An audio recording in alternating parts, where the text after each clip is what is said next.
MTV news Kannada ವಾಹಿನಿಗೆ ಸ್ವಾಗತ. ಬಿಮ್ಸ್ನಲ್ಲಿ ನಿನ್ನೆ ಬಾಣಂತಿ ಸಾವನ್ನಪ್ಪಿದ್ದು ಮಾಧ್ಯಮಗಳಲ್ಲಿ ನೋಡಿದ್ದೇನೆ. ತಪ್ಪಿತಸ್ಥ ವೈದ್ಯರ ಮೇಲೆ ಆದಷ್ಟು ಬೇಗ ಕಠಿಣ ಕ್ರಮವಾಗಬೇಕು. ನಾವು ಬರೀ ಹೇಳೋದು ಆಗಬಾರದು, ಕಠಿಣ ಕ್ರಮವಾಗಬೇಕು ಅಂತ ಸಚಿವೆ ಲಕ್ಷ್ಮೀ ಹೆಬ್ಬಾಳ್ಕರ್ ಹೇಳಿದ್ದಾರೆ.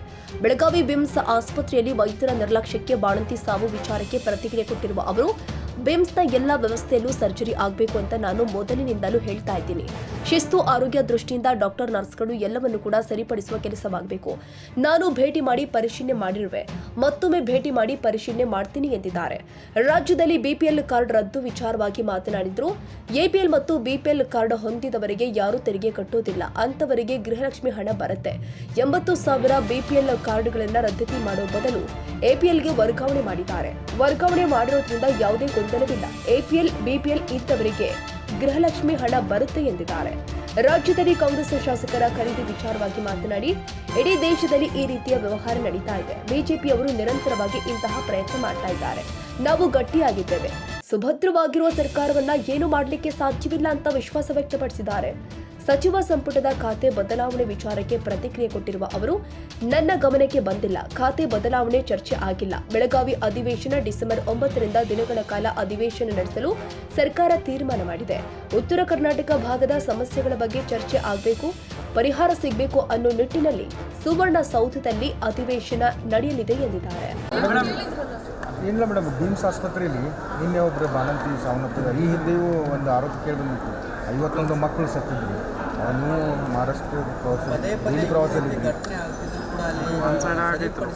ಬಿಮ್ಸ್ಗೆ ಸರ್ಜರಿ ಆಗಬೇಕು ಅನ್ನೋದೊಂದು ಆಗ್ರಹ ಇರೋದು.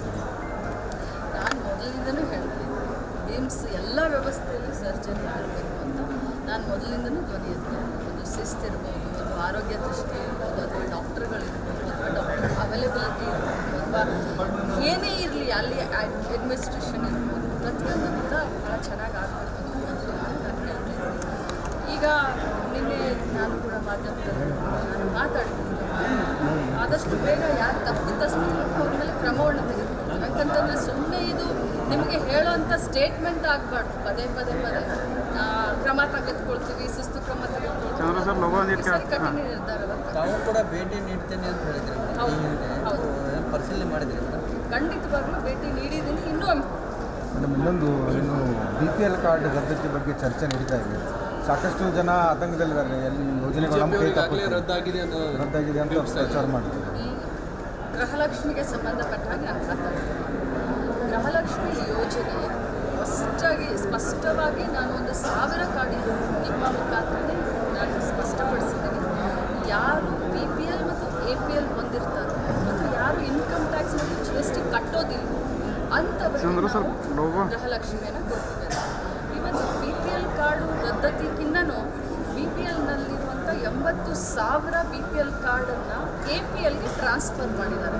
ಸೊ ಟ್ರಾನ್ಸ್ಫರ್ ಮಾಡಿರೋದ್ರಿಂದ ಯಾವುದೇ ಗೊಂದಲ ಇಲ್ಲ, ಯಾರು ಭಯಪಡುವಂಥ ಪ್ರಮೇಯನೇ ಇಲ್ಲ. ಯಾಕಂದರೆ ಗೃಹಲಕ್ಷ್ಮಿ APL ಪ್ಲಸ್ BPL ಇಬ್ಬರಿಗೂ ಬರುತ್ತೆ. ಅವ್ರು BPL ಇದ್ರೂ ಅವ್ರಿಗೆ ಬರುತ್ತೆ 80,000 ಜನರಿಗೆ, 80,000 APLಗೆ ಬಂದರೂ ಅವ್ರಿಗೆ ಬರುತ್ತೆ. ಸೊ ಸ್ಪಷ್ಟವಾಗಿ ಹೇಳ್ತೀನಿ, ಯಾರು GST ಮತ್ತು ಇನ್ಕಮ್ ಟ್ಯಾಕ್ಸ್ ಕಟ್ಟೋದು ಅವ್ರಿಗೆ ಬರುತ್ತೆ.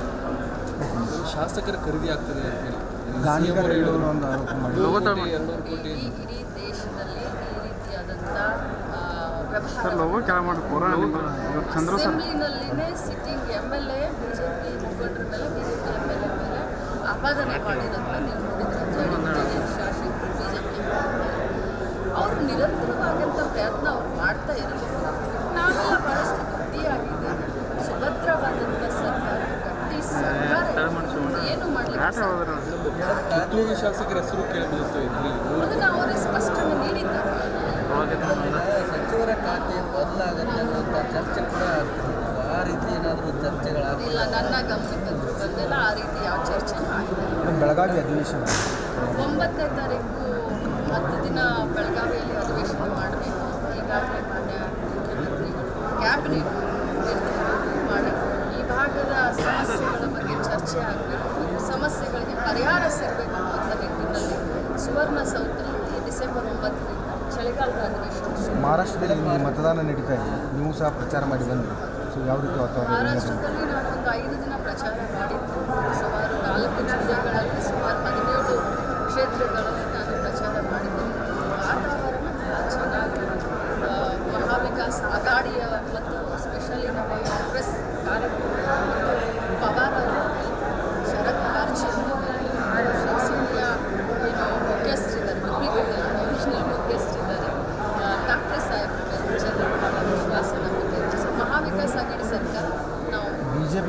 ದುಡ್ಡು ಹಂಚೋ ವೇಳೆ ಸಿಕ್ಕಾಕಿದ್ರು ಇಲ್ಲಿ ಅದೊಂದು ದೊಡ್ಡ ಮಟ್ಟದ ಸುದ್ದಿ ಆಗ್ತಾ ಇದೆ ಮಹಾರಾಷ್ಟ್ರದಲ್ಲಿ. ಅದ್ರ ಬಗ್ಗೆ ನಾನು ಮೇಡಮ್, ಈ ಸತಿ ಏನಾದರೂ ಅಧಿವೇಶನ ಸಂದರ್ಭದಲ್ಲಿ ಬೆಳಗಾವಿ ಜಿಲ್ಲೆ ವಿಭಜನೆ ಬಗ್ಗೆ ಏನಾದರೂ ಪ್ರತ್ಯೇಕ ಸಭೆ ಆಗುತ್ತೆ? ಬರ್ಬೋದು ಪ್ರತ್ಯೇಕತೆಯ ಬಗ್ಗೆ ಎಲ್ಲ MLA ಒಂದು ಸುತ್ತು ಮಾತಾಡ್ತೀವಿ.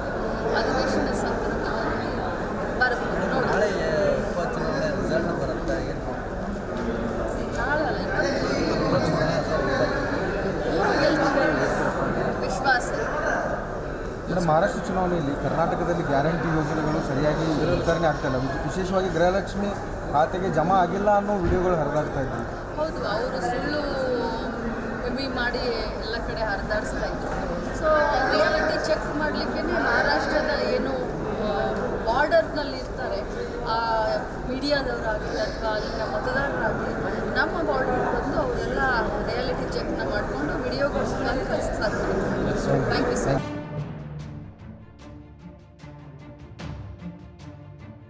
ತಾಜಾ ಸುದ್ದಿಗಾಗಿ MTV ನ್ಯೂಸ್ 24/7ಗೆ ಸಬ್ಸ್ಕ್ರೈಬ್ ಮಾಡಿ ಮತ್ತು ಬೆಲ್ ಐಕಾನ್ ಅನ್ನು ಒತ್ತಿ. ತಪ್ಪದೇ ಲಿಂಕ್ ಶೇರ್ ಮಾಡಿ.